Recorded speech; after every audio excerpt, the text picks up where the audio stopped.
India unlimited in digital news चॅनलमध्ये सगळ्यांचं स्वागत आहे. मी दर दिवशी इत्थंभूत घडणाऱ्या राजकीय घडामोडी, सामाजिक घडामोडी आणि तांत्रिक घडामोडी. तर राजकीय घडामोडीमध्ये प्रथमतः मी म्हणेन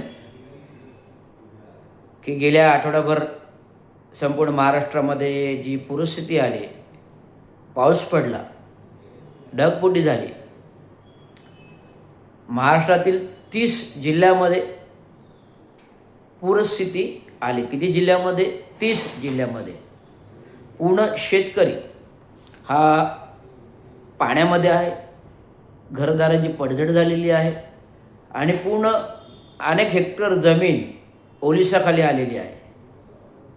आणि हे राजकीय वृत्त काय आहे की आम्ही सरकारमधील महाराष्ट्र राज्याचे कॅबिनेट मिनिस्टर, मुख्यमंत्री, उपमुख्यमंत्री दोन्ही महाराष्ट्रातल्या परिस्थितीचे दौरे करायला जातो आणि हे दौरे आम्ही हेलिकॉप्टरने करतो. खाली पूरस्थिती असते, वरती हेलिकॉप्टरमधून दौरे करतो आणि शेतकरी बळीराजा मात्र पुराच्या पाण्यामुळे नासाडी झालेल्या शेतीच्या पिकामध्ये आवासून उभा असतो, टावा फोडत असतो.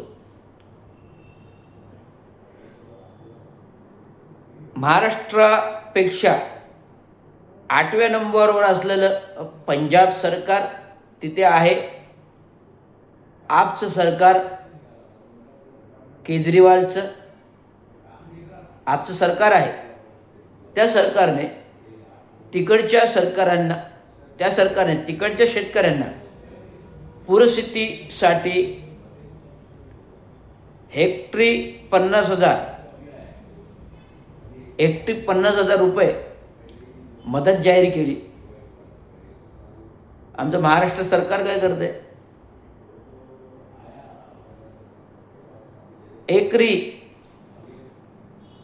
7,000, 8,500 हेक्टरी 7,000, 8,500.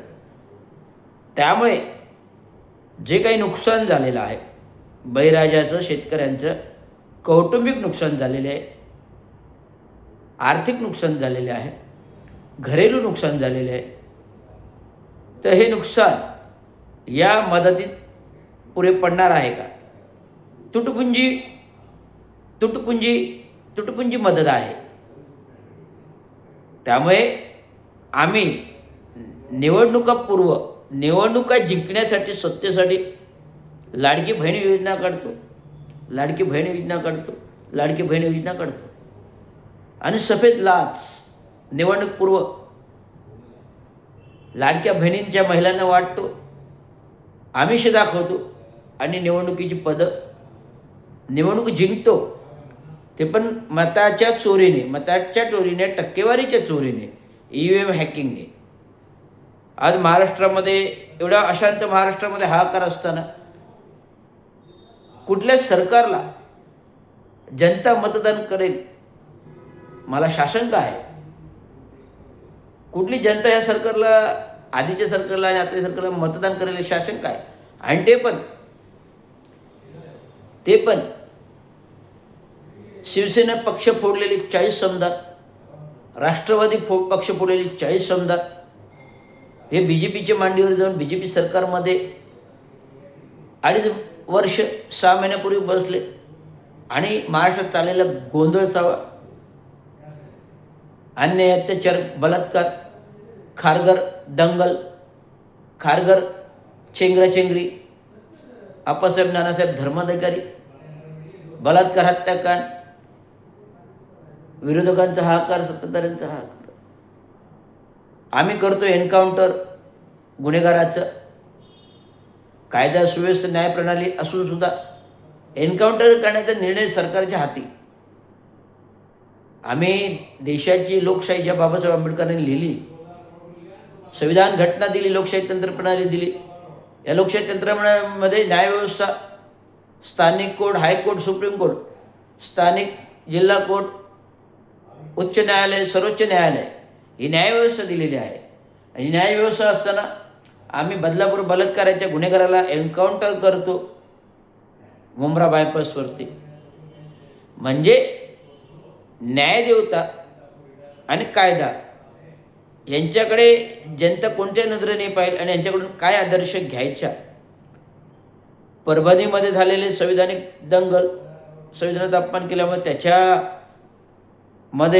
पोलिसांनी एका तरुणाला मारलं. बीडमध्ये हा कार चाललेला आहे, खून, मर्डर, दरोडे. वाल्मिक कराड नावाचे ग्रस्त, त्याचे प्रस्थ मोठे. वाल्मिक कराडसारखे ग्रस्त मोठे, त्याचे प्रस्थ मोठे. त्याला आशीर्वाद आमच्या सरकारमधील मंत्र्यांचा, धनंजय मुंडेंचा. आणि त्यांना बोंबाबोंब झाल्यानंतर आम्ही मंत्रिपदांचा राजीनामा घेतो. मंत्रिपदाचा राजीनामा घेतो. त्यामुळे आणि पुनश्च राजीनामा दिलेले मंत्री सरकारकडे दयायाचना करतात की आम्हाला सरकारमध्ये घ्या, मोकळे देऊ नका. परंतु तुमचे जे कर्तृत्व असे आहेत की सरकार पुन्हा तुम्हाला घेणार नाही. हे झालं राजकीय वृत्त. त्यामुळे पूरस्थितीमध्ये बळीराजाने हाकार माजलेला आहे आणि हाकार माजलेला आहे.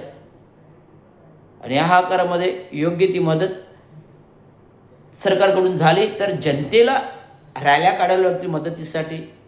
मग ते आर्थिक स्वरूपाचे असेल की घरगुती अन्नधान्याचे असेल की घरउपयोगी वस्तू असतील, अशा प्रकारच्या मदत निधी जनतेतून काढावा लागेल. जर सरकार तुटपुंजा पडत असेल तर सरकारने तसं आवाहन करावं. हे झालं राजकीय. तर सामाजिकदृष्ट्या असं आहे की ठाणे महानगरपालिका ही मुंबई महानगरपालिकेची 2 नंबरची महानगरपालिका. मुंबई महानगरपालिका श्रीमंत, ठाणे महानगरपालिका या 2 नंबरची. मुंबई महानगरपालिका वजा जाता तर सर्व महानगरपालिकांचा अप्ट्राय बंद केला मुंबई महानगरपालिकेला सोडून. वॅट लागू केला मुंबई महानगरपालिका सोडून. मग कालांतराने एक कलमी टॅक्स आला. जो जी एस टी 2018ला लागू केला आणि 18-19पर्यंत त्याची अंमलबजावणी आली. जी एस टी लागू झाला. तर जी एस टी त्या काळी किती होता? 12%, नंतर 18%. आत्ता जनतेचा रोष आणि विविध परराष्ट्रात चाललेला जनतेचा त्यांच्या सरकारविरुद्धचा रोष, म्हणजे पंतप्रधानांवर आक्रमण, कोणाकोणाचं पाकिस्तान, काश्मीर, म्यानमार, बांगलादेश आणि आता नेपाळ, हे बायस्ड परदेशाची स्थिती पाहता सरकारवर जनतेचा एवढा रोष होता की थेट जनतेच्या मंत्री महोदयांना खाली खेचून मारले, पळव मारले. मारावे ना, कारण लोक महागाईने, बेकारीने, लाचारीने त्रस्त आहे. आणि या त्रस्त जनतेचा जेव्हा आगडोंब होतो तेव्हा देशाच्या पंतप्रधानांनी पाय उतारावं लागतं, मार खाऊन पळावं लागतं रस्त्यावरून. तर अशीच काही स्थिती कालांतराने भारत देशाची होईल का काय अशी शंका वाटते. कारण ज्या प्रकारे देशाचं वातावरण आहे, ज्याप्रमाणे देशाचं राजकारण आहे, ज्याप्रमाणे देशाचं समाजकारण आहे, पूर्ण देश या सरकारने 11 वर्षाच्या कालावधीमध्ये विकला. आता बाकी काय ठेवलेलं आहे? काही नाही आहे. मग आता कुठेतरी उपरती कळा लागली. उपरती कळा का लागली? कारण आम्ही मीडियाद्वारे, सोशल मीडियाद्वारे असेल, ट्विटर असेल, एक्स, इंस्टाग्राम असेल, एक्स, मेलद्वारे असेल, आम्ही थेट पंतप्रधानांपर्यंत कनेक्टिव्हिटी आहे. पंतप्रधानांनी मी विविध राजकीय सल्ले, सामाजिक सल्ले, तांत्रिक सल्ले देतो म्हणून मला त्याने ग्रुपमध्ये मेलद्वारे ॲड केलेले. हे मेलद्वारे सल्ले, सल्लामत मी देशाच्या पंतप्रधानांना करत असतो, जर हे देशाचं आगडोंब थांबवायचं असेल तर तुम्हाला जनतेपर्यंत पोचायला पाहिजे. पंतप्रधानांना जनतेपर्यंत पोचायला पाहिजे. जेव्हा तुम्ही जनतेपर्यंत पोचाल तरच हा आगडोंब थांबेल. म्हणून मागच्या आठवड्यात जी काही उपलब्धी झाली, तात्काळ GST 5% आणला, तात्काळ GST 18% आणला. म्हणजे घाऊक लघु उद्योगांना मग त्यात किराणा माल असेल, इलेक्ट्रॉनिक यंत्र असेल, वाहनं असतील, किराणा माल असेल, मार्केट असेल, रिअल इस्टेट, ह्याच्यामध्ये पूर्णतः 5%. हॉटेलिंग व्यवसाय याच्यामुळे पूर्णतः 5%. आणि जे मोठमोठाले उद्योग आहेत, बहुउद्देशीय उद्योग आहेत, त्यांना 18%. मग त्यात कन्स्ट्रक्शन पार्ट पण आलं, त्यांना 18%च लागणार आहे. त्यामुळे अशा प्रकारचं उपरती लागल्यामुळे पंतप्रधानांनी तात्काळ 5% GST घाऊकांसाठी आणि 18% मोठ्या व्यावसायिकांसाठी केली. त्यामुळे हा रोष आज GSTवर न थांबता देशातील पेट्रोल दर, डिझेल दर, जेव्हा आखाती देशामध्ये 35 रुपये आहे, भारतामध्ये 30 रुपये आहे, आखाती देशामध्ये 35 रुपये आहे, 30 रुपये आहे, तोच दर, समान दर भारत देशामध्ये लागू व्हावा. नाही 35 नाही 30, तर ॲटलिस्ट 50 रुपये, 45 रुपये, 50 रुपये petrol per litre, diesel 45 per litre करावा.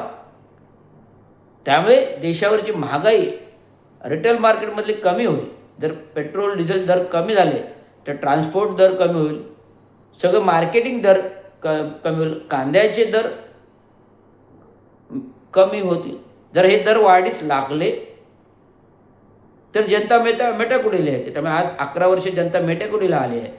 त्यामुळे मेटाकुटीला जनता नेपाळसारखं पेटेल आगडोंब भारत देशामध्ये ते होऊ नये म्हणून GST कमी केला 5% 8% आणि पुन्हा घाऊक मार्केट करणं गरजेचं आहे. मी सुचवलेलं आहे.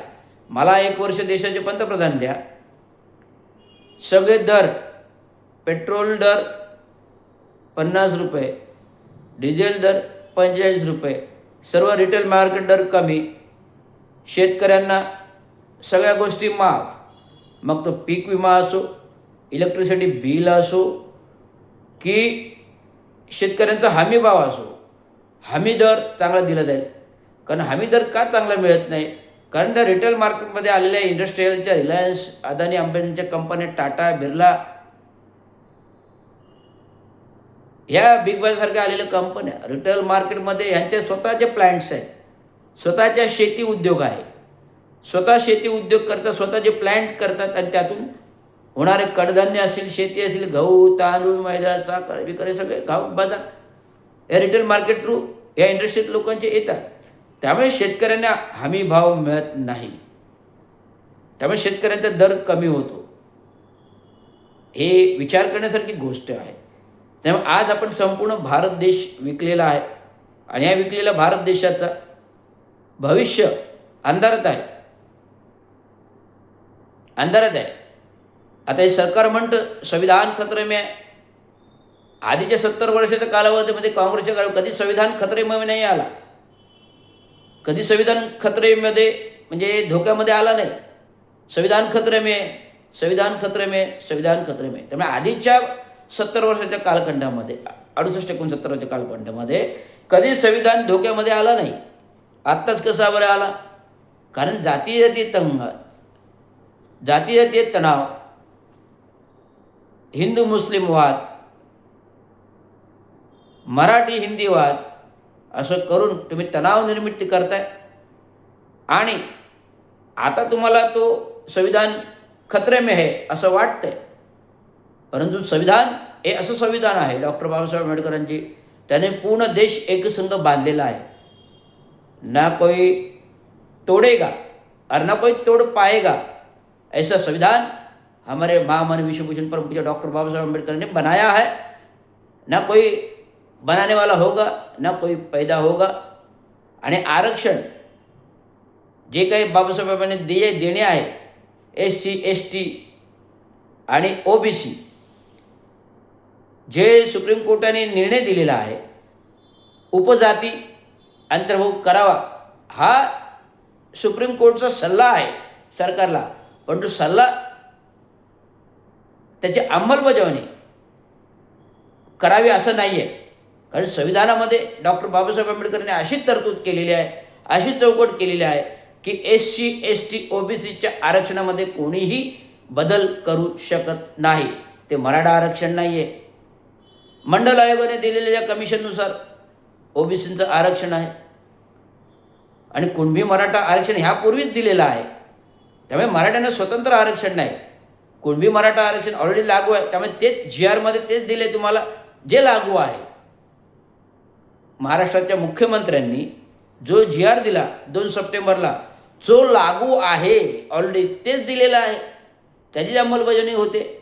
त्यामुळे असं वैयक्तिक काय निर्णय नाही आहे GRमध्ये आणि ते कोणी करू शकत नाही, आरक्षण कोणी देऊ शकत नाही, कारण तुम्हाला मागासलेलं म्हणून सिद्धता नाही. आणि त्यासाठी केंद्रीय मंत्रिमंडळ संसदेचा अधिकार आहे, राष्ट्रपतीचा अधिकार आहे. कायदा करावा लागेल तेव्हा एक वेगळं आरक्षण डेव्हलप होईल.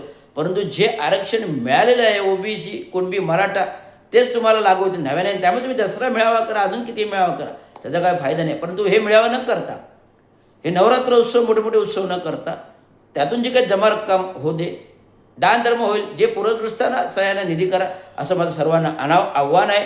सर्व राजकीय नेते, सर्व आमदार, सर्व खासदार, सगळे मंत्रिमंडळे यांनी आपल्याजवळ जी काही धनसंपत्ती आहे त्यातील 10% पूरग्रस्तासाठी सरकारच्या तिजोरीमध्ये द्या. बघा, एक वेगळा महाराष्ट्र घडेल. एवढंच सांगायचं. धन्यवाद. जय महाराष्ट्र.